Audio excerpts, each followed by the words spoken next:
Magandang gabi po. Narito na po ang resulta ng ating 9 p.m. PISA as all lotto results today.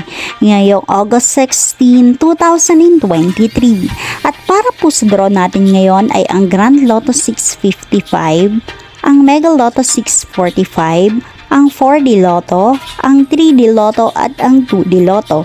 Para po sa mga bagong nanonood, wag niyo pong kakalimutan mag-subscribe sa aking channel at pahit na din po ako ng notification bell para updated po kayo lagi sa aking mga bagong upload. At para naman po sa update ng ating Lotto winners, ipinopost ko po siya under our comment section. Maraming salamat po.